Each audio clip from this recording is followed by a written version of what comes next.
حضرت عمر ابن خطاب رضی اللہ عنہ کے زمانہ میں آپ اپنی جگہ پر بیٹھے ہوئے ہیں، حضرت خباب آتے ہیں تو کہا مرحبا بسیدنا خباب و مرحبا بسیدنا بلال، خوش آمدید ہو، مبارک ہو ہمارے سردار بلال کے لیے اور ہمارے سردار خباب کے لیے۔ حالانکہ حضرت عمر ابن خطاب قریش اور بڑے قبیلے میں سے تھے، اور خباب اور بلال تو حبشہ کے تھے اور غلام تھے، اور خباب بھی عام لوگ تھے، لیکن اسلام میں نے ان کو اتنا اونچا کیا کہ جب حضرت عمر کی مجلس میں آ رہے ہیں تو حضرت عمر فرما رہے ہیں میرے دائیں اور بائیں جانب بیٹھنے کے قابل خباب اور بلال ہیں۔ حضرت خباب جب آئے بٹھایا، اے خباب تم تو اللہ کے رسول کا شروع کا ساتھ دینے والے ہو اور اس کلمے کو شروع میں پڑھنے والے ہو، تو بتاؤ تو صحیح تمہارے ساتھ کیا بیتی اور تم پر کیا گزری۔ تو حضرت خباب کھڑے ہوئے اور اپنی پیٹھ کو مجمع کی طرف کیا اور اپنی پیٹھ سے قمیض اٹھائی، لوگوں کے رونگٹے کھڑے ہو گئے کہ ان کی کمر میں تو ایسے گڑھے پڑے ہوئے ہیں کہ ایک یہاں چھوٹی سی انگلی کے برابر بھی جگہ سالم نہیں ہے، ان کے رونگٹے کھڑے ہو گئے۔ اے خباب یہ کیا ہوا؟ ایسی تو کمر کسی کی بھی نہیں دیکھی۔ کہا ہم ایمان لے آئے اور اس کلمے کی دعوت دیتے تھے، کوئی ہمارا خاندان نہیں تھا، کوئی ہماری قوم نہیں تھی، اس لیے میرے لیے تو لوگ لکڑی کی آگ میں آگ لگاتے اور اس کے انگارے بناتے، انگارے کو جمع کر کے زمین پر پھیلاتے اور اس کے اوپر مجھے لٹا کر میرے سینے پر چٹان رکھ دیتے تھے تاکہ تکلیف سے میں ہل نہ سکوں۔ اللہ کی قسم وہ انگارے میرے جسم سے نکلنے والی چربی سے بجھتے تھے۔ اور حضرت بلال رضی اللہ تعالیٰ عنہ کو یہ ایمان جو اللہ نے ہمیں عطا فرمایا، حضرت بلال رضی اللہ تعالیٰ عنہ کو اس ایمان کی دعوت دینے کی وجہ سے رسیوں میں باندھا جاتا تھا تاکہ آگے پیچھے نہ ہو سکیں اور اپنے جسم کو سہلا نہ سکیں، اور 10 سردار کھڑے ہو کر کوڑے مارتے تھے اور خون نکلتا تھا، اور بلال کہتے تھے احد احد، اکیلا اللہ ہی کی ذات ہے، وہی کرنے والے ہیں۔ وہ کہتے یا تو لا الہ الا اللہ چھوڑ دو ورنہ اسی حال میں تمہاری جان چلی جائے گی، کہ اس حال میں جان دینے کے لیے میں تیار ہوں لیکن لا الہ الا اللہ کو چھوڑنے کے لیے تیار نہیں۔ تو یہ تکالیف حضرات صحابہ کرام پر کیوں آئیں؟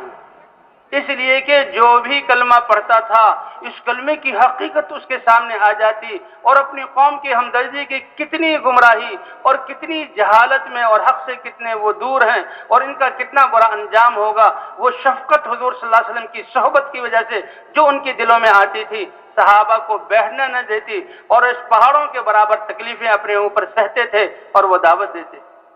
علماء فرماتے ہیں کہ جیسے حالات تھے، اگر مصلحت کی خاطر صحابہ کرام اپنے ایمان کو چھپا لیتے اور اپنے گھروں میں بیٹھے رہتے اور اپنے ذات ہی کی فکر کرتے تو کسی پر کوئی تکلیف نہ آتی،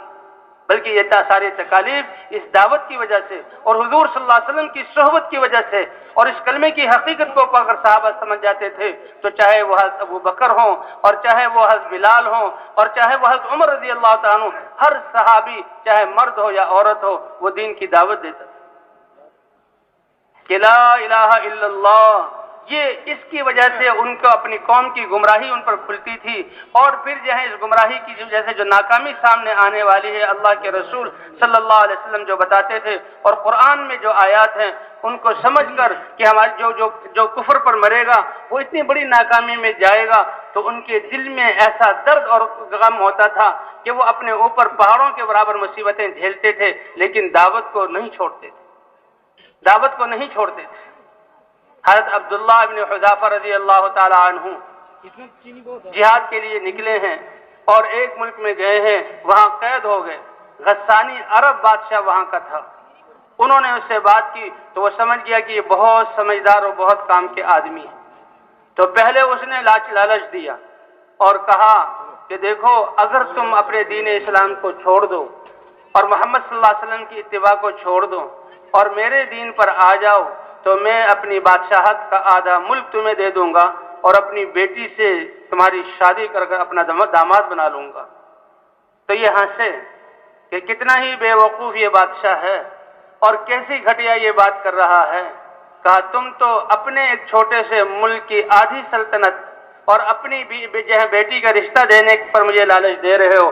جتنے یہ عرب ممالک ہیں ان سب بادشاہتوں کی بادشاہتیں مجھے مل جائیں اور یہ کہا جائے کہ ہمارے حبیب صلی اللہ علیہ وسلم، ہمارے جہاں آقا حضرت محمد صلی اللہ علیہ وسلم جو دین لے کر آئے ہیں، آنکھ جھپکنے کے برابر میں اس دین کو چھوڑ دوں تو میں اس دین کو چھوڑنے کے لیے تیار نہیں۔ اللہ کی ذات پر ایمان، حضور صلی اللہ علیہ وسلم کا سچا عشق اور اس دین میں کامیابی ایسے ان کے دلوں میں گڑ گئی تھی۔ بادشاہ حیران ہوا کہ اتنے بڑے جہاں پیشکش کو اس نے ٹھکرا دیا۔ کہا اچھا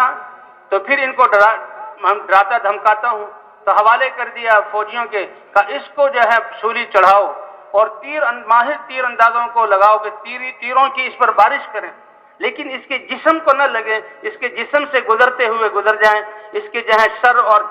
جسم کے چاروں طرف سے تیروں کی بارش کی۔ لیکن اللہ کی ذات پر ایمان کہ جو اگر اللہ نے کا ارادہ ہے تو وہ تیر تو مجھے لگ سکتا ہے، اور اگر اللہ کا ارادہ نہیں ہے تو کوئی تیر مجھے ذرہ برابر نقصان نہیں پہنچا سکتا۔ یہ ایمان اتنے حوصلے والی چیز ہے کہ ایسے حال میں بھی کہ باندھا ہوا ہے سولی پر اور تیر ان کو نہیں بتایا گیا، نشانہ ان کا لگا رہے ہیں، لیکن ان کے دل میں ذرہ برابر تاثر نہیں ہے کہ جس تیر کا لگنا میرے نصیب میں لکھا وہ لگے گا۔ یہ تو اللہ کا امر ہے۔ یہ ایمان ایسے حوصلہ دلانے والی چیز ہے کہ جو بھی مجھے پہنچے گا وہ اللہ کے امر سے پہنچے گا، اور اللہ کے امر کو قبول کرنا یہ میری سعادت ہے، جان چلی جائے تو یہ میری سعادت ہے۔ تو لوگ حیران ہوئے، بتایا کہ وہ تو ذرہ برابر اس سے متاثر ہوا ہی نہیں، اس کے ماتھے پہ تو تیور اور خوف کا جہاں وجہ سے رنگ کا پیلا ہونا ظاہر ہوا نہیں، وہ بالکل مطمئن ہے۔ کہا پھر اس سے زیادہ سخت منظر ہم اس کے سامنے لاتے ہیں، تو ایسا کرو کہ آگ جلا کر بڑے بڑے دیگچوں میں تیل ڈالو، اور جب تیل ابلنے لگے تو پہلے 2 عام مسلمانوں کو اس جہاں کڑھائی میں ڈال دینا تاکہ ان کے سامنے جلتے ہوئے تیل میں وہ کوئلہ بن جائے، اور پھر ان کو لے جانا، لیکن دیکھو اگر یہ اس منظر سے متاثر ہوں تو فوراً مجھے بتانا۔ تو ایسا ہی نظام قائم کیا گیا، جہاں کڑھائیاں چڑھائی گئی اور اس میں تیل کو ابالا گیا اور 2 ایمان والوں کو اس میں ڈالا گیا، انہوں نے اپنی جان اللہ کے حوالے کر دی، اور ان کو جب لے کر جانے لگے تو ان کی آنکھوں میں آنسو آ گئے۔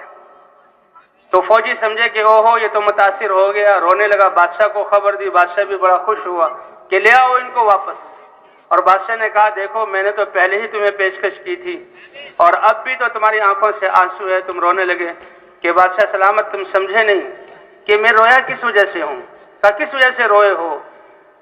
کہ جب میں نے اپنے ساتھیوں کو دیکھا کہ آن کی آن میں ان کی روحیں نکل گئی اور اللہ کے لیے جان دے کر اللہ کے پاس پہنچ گئے، تو مجھے حسرت اور افسوس ہوا، اے اللہ تیری عظیم ذات، تیری یہ بڑی محسن ذات اور تیرا یہ مبارک دین، اس کے لیے میرے پاس اتنی ننھی سی جان ہے کہ اس تیل میں ڈالا جاؤں گا تو روح میری نکل جائے گی۔ اے اللہ یہ بھی کوئی بات ہے؟ میں تو اس حسرت میں رویا ہوں۔ اور اللہ کے سامنے عرض کیا کہ میرے جسم میں جتنے بال ہیں، اگر وہ اتنی روحیں میرے جسم میں ہوتی اور ایک ایک روح کو اتنی تکلیف کے ساتھ جہاں نکالا جاتا تو بھی اللہ کا حق مجھ سے ادا نہ ہوتا۔ اللہ کے لیے جان دینا یہ ایمان اتنی بڑی چیز ہے، اور ایسا اطمینان کہا اس منظر کی وجہ سے میں نہیں رویا اور اس سے متاثر نہیں ہوا، بلکہ رویا تو اس لیے ہوں کہ اللہ کے دین کے لیے جان دینے کا وقت آ رہا ہے، اور ایک ننھی ہی سی جان ہے اور آن کی آن میں قصہ ختم ہو جائے گا۔ یہ اللہ کا دین، اس کے لیے جان دینا، اس کے لیے سب کچھ لگانا، یہ تو اتنا قیمتی ہے کہ اللہ کے رسول صلی اللہ علیہ وسلم یہ کہہ رہے ہیں کہ میں اپنے لشکروں کو دین کی دعوت دینے کے لیے، اللہ کا پیغام پہنچانے کے لیے بھیجتا ہوں، تو میرا دل چاہتا ہے کہ ہر لشکر کے ساتھ میں نکلوں۔ صحابہ کے بہت زیادہ سفر کروائے، اور حضور صلی اللہ علیہ وسلم 25 سفروں میں یا 27 سفروں میں یا 29 سفروں میں ساتھ گئے۔ فرمایا کہ کچھ لوگ مسلمان ایسے ہیں کہ بیمار ہیں، معذور ہیں، ان کے پاس اللہ کے راستے میں نکلنے کے اسباب نہیں، وہ رہ جاتے ہیں۔ اگر میں ہر لشکر کے ساتھ نکلوں گا تو ان مسلمانوں کے دلوں پر کیا بیتے گی، اور وہ کہ افسوس کریں گے کہ اللہ کے رسول تو ہر لشکر کے ساتھ اللہ کے دین کی دعوت اور اللہ کے دین کی محنت اور جہاد اور جان قربان کرنے کے لیے نکل رہے ہیں، اور ہم جہاں مدینے میں ٹھہر رہے ہیں۔ ان کے اس حسرت کی وجہ سے میں رک جاتا ہوں۔ اور میں ہر لشکر کے ساتھ نہیں جاتا، باقی دین کا مرتبہ تو اتنا اونچا کہ میرا دل چاہتا ہے کہ اللہ کے راستے میں نکلوں، مجھے شہید کیا جائے، پھر مجھے زندگی دی جائے، اور پھر اللہ کے راستے میں شہید کیا جائے، پھر میں اللہ کے راستے میں نکلوں اور جان دے دوں، پھر مجھے زندہ کیا جائے اور پھر دوبارہ شہید کر دیا جائے۔